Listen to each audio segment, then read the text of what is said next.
Bonsoir fidèles téléspectateurs de Burkina Info et bienvenue à cette nouvelle édition. Et c'est officiel, Roch-Marc Christian Kaboré est le grand vainqueur de l'élection présidentielle du 29 novembre 2015 avec 53,46%. Les résultats définitifs du scrutin ont été proclamés par le Conseil constitutionnel. C'est fini pour la 10e édition du mois de la solidarité. Le bilan dressé ce matin par la ministre en charge de l'action sociale fait cas de plus de 108 millions de francs CFA mobilisés. Circulation routière à Ouagadougou, la police municipale a effectué une patrouille pour superviser ses équipes postées sur les différentes artères de la ville de Ouagadougou. Le Conseil constitutionnel a confirmé cet après-midi l'élection du candidat du MPP, Roch-Marc Christian Kaboré, à l'élection présidentielle avec 53,46%. L'institution présidée par Kassoum Kambou a aussi reconnu le caractère régulier de l'élection du président du Faso. Toutefois, il a procédé à l'annulation des résultats de 83 bureaux de vote sur toute l'étendue du territoire. Retour sur cette proclamation des résultats définitifs avec Ibrahim Zongo. Considérant que le candidat Kaboré Roch-Marc Christian a obtenu 53,46% des voix, soit la majorité absolue des suffrages exprimés exigée par l'article 39 de la Constitution pour être déclaré élu au premier tour. Décide. Article 1er. L'élection du président du Faso du 29 novembre 2015 est régulière. Article 2. Le candidat Kaboré Roch-Marc Christian est élu président du Faso. Et c'est désormais définitif. Roch-Marc Christian Kaboré est élu président du Faso pour le prochain quinquennat. Le Conseil constitutionnel a en effet validé les résultats proclamés par la Commission électorale nationale indépendante le 1er décembre dernier sans grand changement de chiffres. Même si aucune contestation n'a été enregistrée, le Conseil constitutionnel a tout de même procédé à l'annulation des résultats de 83 bureaux de vote sur toute l'étendue du territoire. Ainsi, Roch-Marc Christian Kaboré est élu avec un suffrage de 53,46%. Un score qui, en plus de rassurer le MPP pour sa victoire, confirme la qualité du scrutin. D'où la joie du troisième vice-président du mouvement du peuple pour le progrès et les militants venus nombreux pour assister à la proclamation. J'allais dire, je dis, nous sommes très heureux, les militants du MPP, au-delà des militants du MPP, l'ensemble de la population de Burkina Faso, parce que Dieu nous a aidés, malgré les vicissitudes de notre histoire que nous avons subies ces derniers temps. Dieu nous a aidés et nous sommes arrivés à organiser des élections propres qui ont permis de dégager un président qui désormais va essayer de relever les défis qui sont nombreux et variés qui s'opposent à lui. Et voilà, c'est une joie parce que nous venons encore de montrer que le Burkina Faso est un pays, petit pays, mais un pays respectable, un pays qui sait relever les défis et qui sait faire honneur à ses filles et fils. Roch-Marc Christian Kaboré est suivi de Zéphirien Diabré qui totalise 29,62% et Tahirou Barry qui vient en troisième position avec 3,09%. Il faut également noter qu'en dehors des difficultés organisationnelles notées, le Conseil constitutionnel a reconnu le caractère régulier de l'élection du président du Faso. Le nouveau président Roch-Marc Christian Kaboré a déjà fait ses preuves sur la scène politique burkinabé. Ancien Premier ministre, ancien président de l'Assemblée nationale, il a un parcours bien rempli. Découvrons la biographie de celui qui aura ces 5 prochaines années la charge d'accomplir la mission que les Burkinabés lui ont confiée. Et c'est avec Viviane Bama. Roch-Marc Christian Kaboré est né le 25 avril 1957 à Ouagadougou, marié et père de 3 enfants. En juin 1968, il obtient le certificat d'études primaires élémentaires à l'école primaire publique Centre A de Ouagadougou et est admis au concours d'entrée en 6e des lycées et collèges. De 1968 à 1975, il entame ses études secondaires au collège Saint-Jean-Baptiste de la Salle à Ouagadougou et obtient le brevet d'études du premier cycle et le baccalauréat du second degré série D en juin 1975. Il embrasse alors des études universitaires en sciences économiques à l'université de Dijon. Il obtient en 1980 un diplôme d'études supérieures spécialisées en gestion qui lui confère le certificat d'aptitude en administration et gestion des entreprises. Alors âgé de 27 ans en 1984, Rochmark Christian Kaboré est nommé directeur général de la Banque internationale du Burkina. Il occupe ce poste jusqu'en 1989, date à laquelle il est nommé par le chef de l'État Blaise Compaoré, ministre des Transports et de la Communication et ministre d'État en 1990. En mai 1982, il est élu député de la province du Kadiogo au sein de l'Organisation pour la démocratie populaire, Mouvement du travail, ODP-MT. Entre 1992 et 1993, il occupe successivement les postes de ministre des Finances, puis chargé des relations avec les institutions.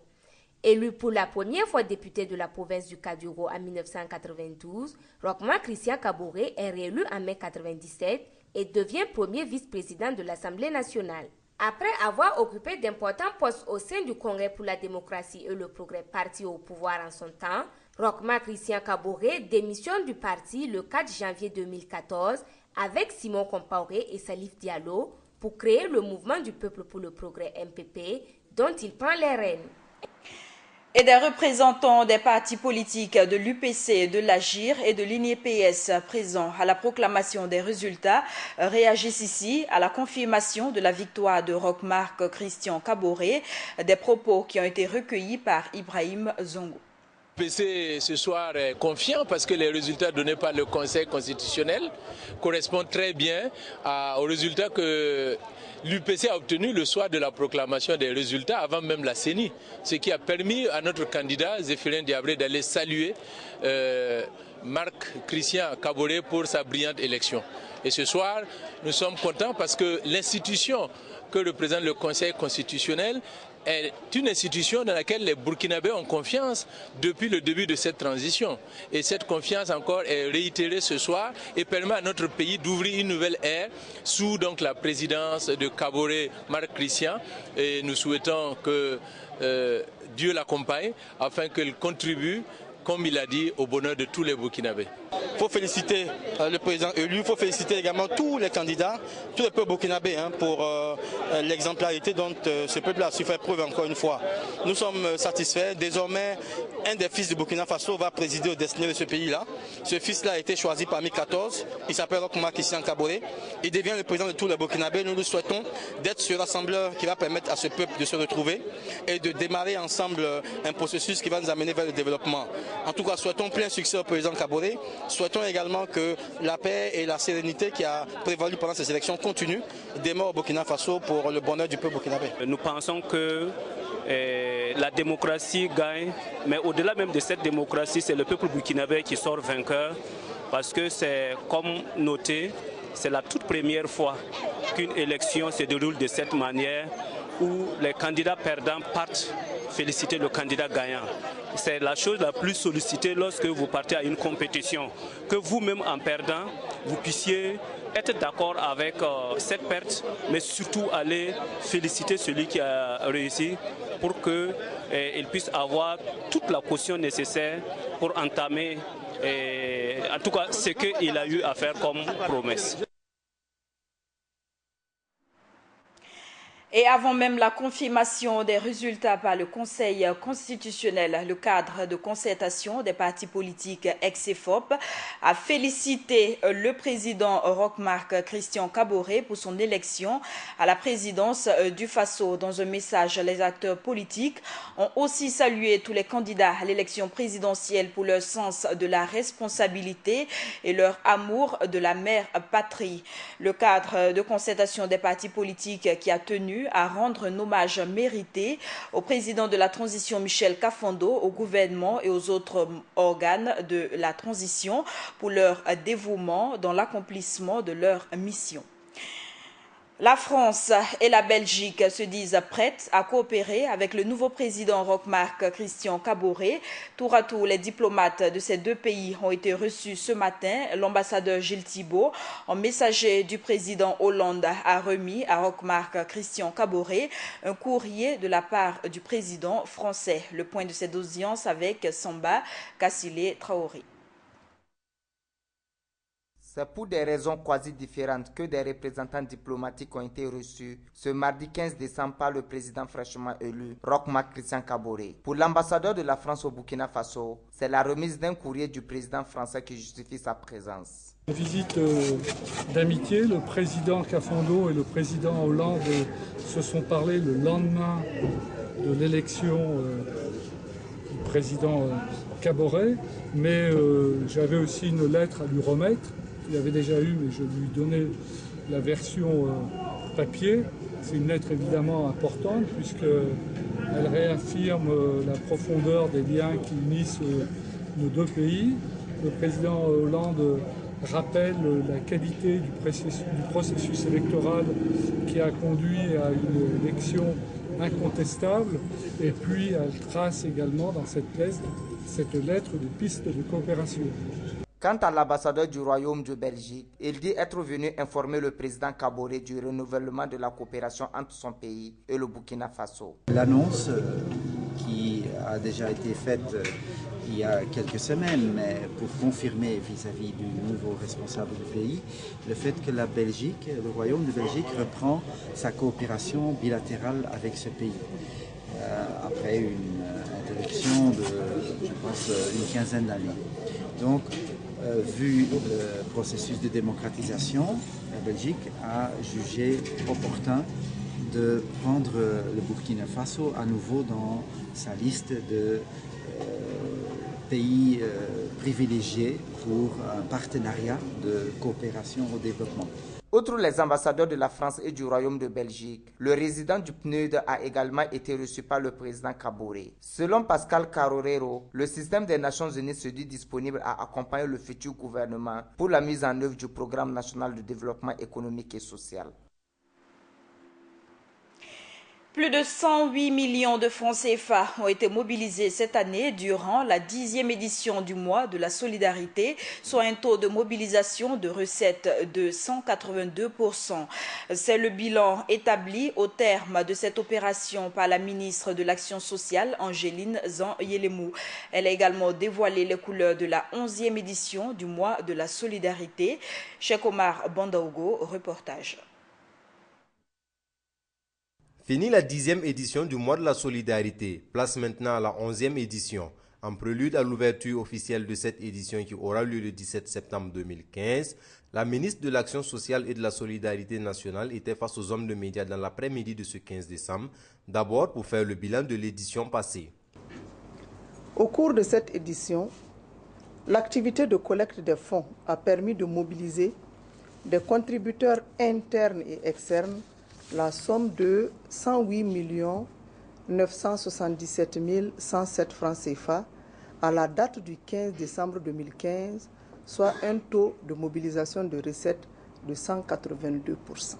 À titre comparatif, en 2013, c'est un montant de 51 344 149 francs qui avait été mobilisé, et soit donc un taux de progression à nos jours de 112,25%.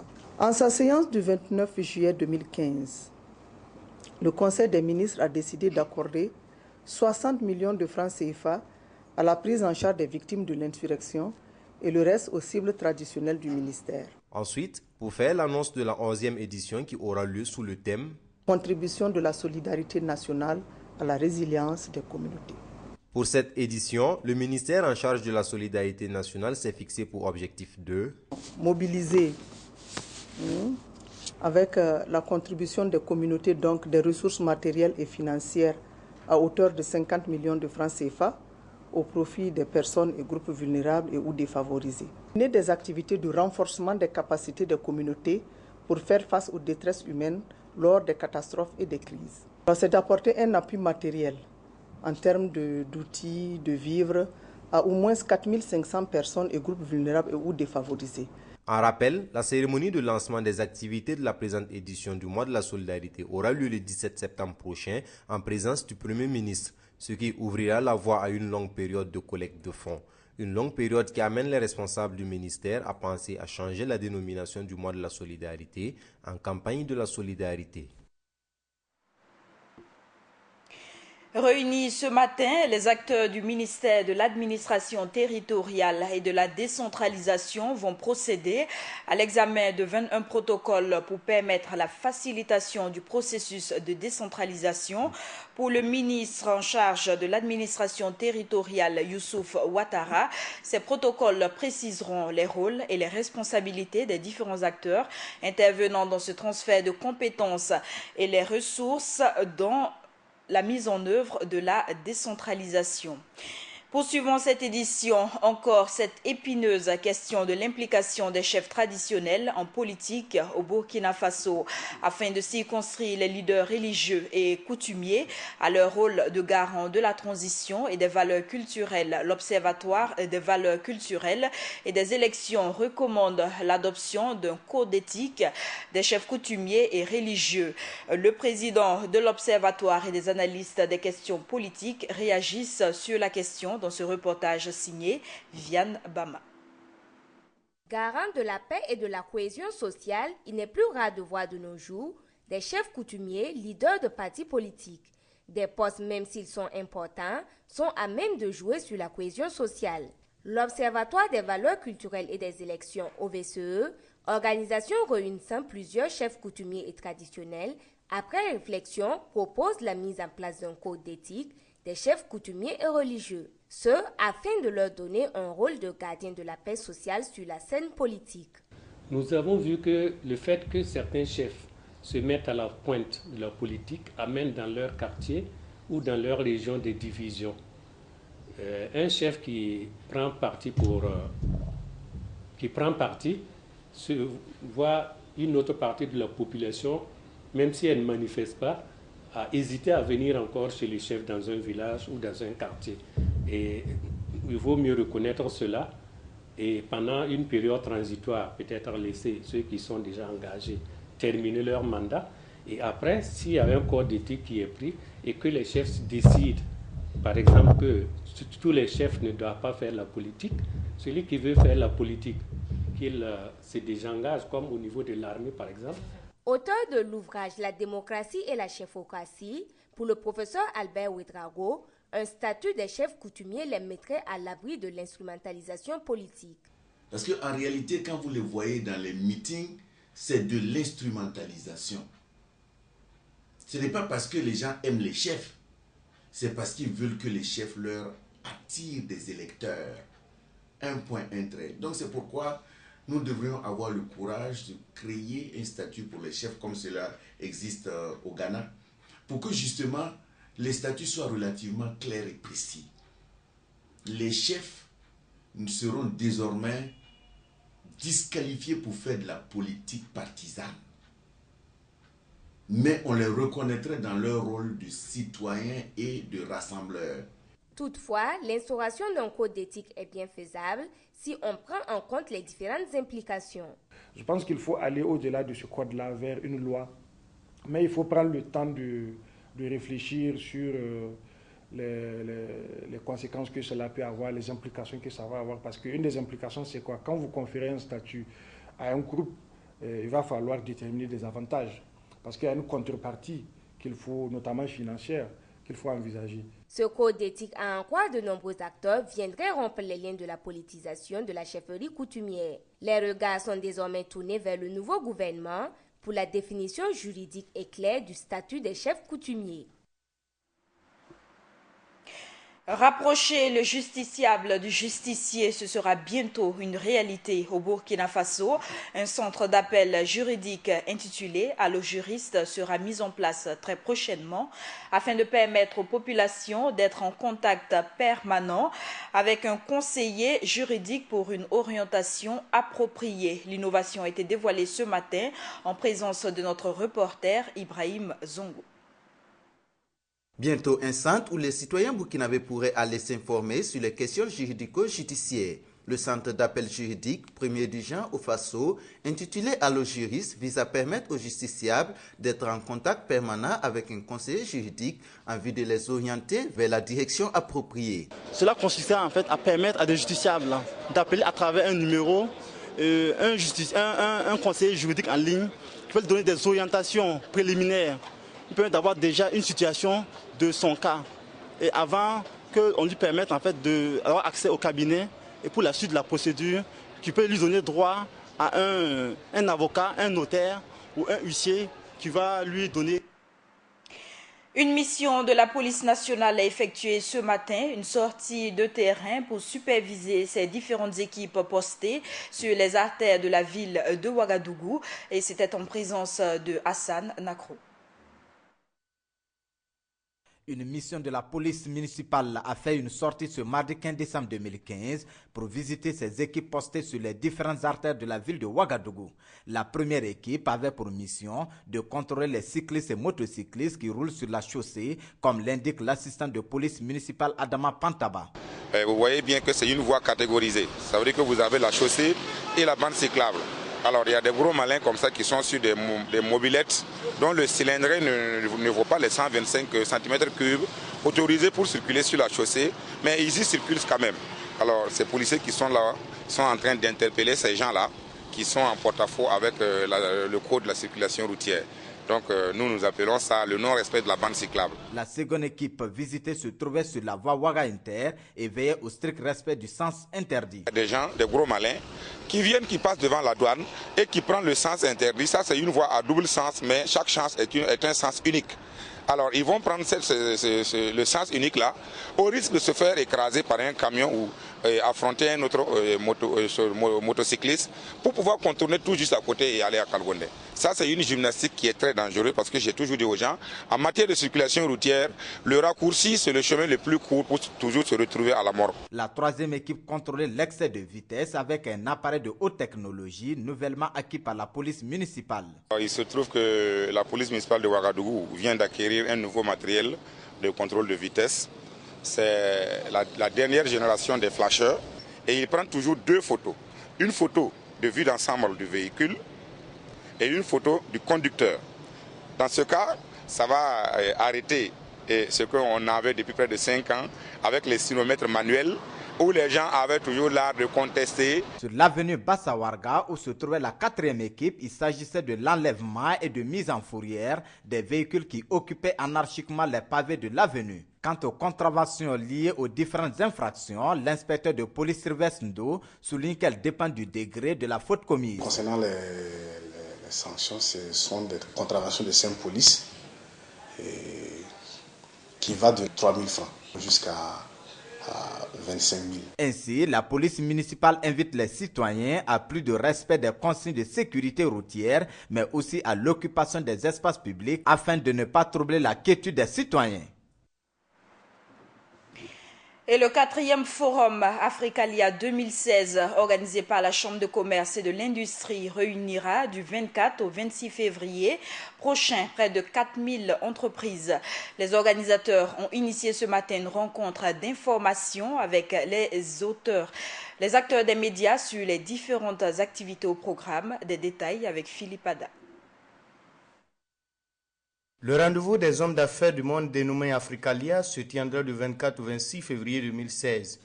Et cette rencontre avec la presse visait à informer les hommes et femmes des médias sur l'organisation de l'événement. Africalia 2016 se déroule dans un contexte particulier. Je pense que ce sera la première manifestation d'envergure au niveau économique post-transition. Africalia, comme on le dit, c'est un forum que nous avons créé dont l'objectif majeur est de permettre aux entreprises de pouvoir se rencontrer et de nouer des partenariats d'affaires. Ces partenariats-là, bien sûr, peuvent apporter un impact assez important au niveau des entreprises, mais également au niveau de l'économie de façon générale. Africalia version 2016 est placée sous le thème de l'énergie renouvelable, qui est selon les organisateurs une question cruciale dans les pays au sud du Sahara. L'énergie, c'est un des gros défis au développement de notre continent. L'idée, c'est de pouvoir, autour des panels qui seront organisés, d'esquisser un peu des pistes de solutions pour régler un peu ce problème. Je pense que je parle en termes d'énergie renouvelable, notamment le solaire, parce que vous savez que notre région est une des plus ensoleillées du monde et malheureusement, on ne profite pas suffisamment du soleil. Donc, je pense que l'idée, c'est de pouvoir voir un peu qu'est-ce qui est fait à travers le monde pour pouvoir utiliser au maximum cette énergie qui est à notre disposition. C'est depuis 2010 que la Chambre de commerce et d'industrie du Burkina organise Africalia. Et le moins que l'on puisse dire, c'est que l'initiative donne des résultats escomptés. Des témoignages qui nous reviennent aussi bien au niveau du Burkina de la sous-région et même des autres pays du monde entier, l'impact du Forum Africalia sur les entreprises est réel. Également au niveau de notre économie, l'impact est réel parce qu'aujourd'hui, nous dénombrons un certain nombre d'entreprises qui sont installées au Burkina grâce au Forum Africalia. Des entreprises du Burkina qui ont pu nouer des partenariats avec d'autres entreprises du reste du monde grâce également au Forum Africalia. Africalia est un forum basé essentiellement sur des rencontres B2B avec 3 villages dont celui des partenaires, des experts et le village international qui est réservé aux institutions accompagnant leurs membres. Ce sont environ 400 entreprises qui sont attendues à ce rendez-vous d'affaires. Autre actualité, décidément, les relations diplomatiques entre la Guinée équatoriale et la France ne sont pas prêtes à s'apaiser. La Cour de cassation française s'est prononcée aujourd'hui sur le statut de Teodoro Obiang, vice-président et fils du président de la Guinée équatoriale, inculpé en France dans l'affaire des biens mal acquis. L'arrêt rendu rejette le pourvoi introduit par le fils Obiang, évoquant l'immunité dont il bénéficierait. Dans ce cas de figure, il pourrait comparaître au cours d'un procès pour biens mal acquis. Et rappelons qu'il est soupçonné de s'être frauduleusement bâti en France avec des fonds publics de Guinée équatoriale, un patrimoine immobilier et mobilier estimé à plusieurs centaines de millions d'euros. Et face à l'escalade de la violence au Burundi, la communauté internationale demande l'ouverture d'un dialogue avec toutes les parties de la société burundaise. Elle demande par ailleurs l'ouverture d'une enquête sérieuse et indépendante sur les violences de ces derniers jours afin que les responsables puissent être identifiés et rendent des comptes. Un projet de résolution a été déposé hier au Conseil des droits de l'homme de l'ONU qui appelle au déploiement en urgence d'une mission au Burundi pour enquêter sur de possibles violations des droits humains. La résolution sera débattue jeudi prochain lors d'une session extraordinaire du Conseil à Genève. Et c'est la fin de ce journal. Merci à vous qui l'avez suivi et très bonne suite de nos programmes.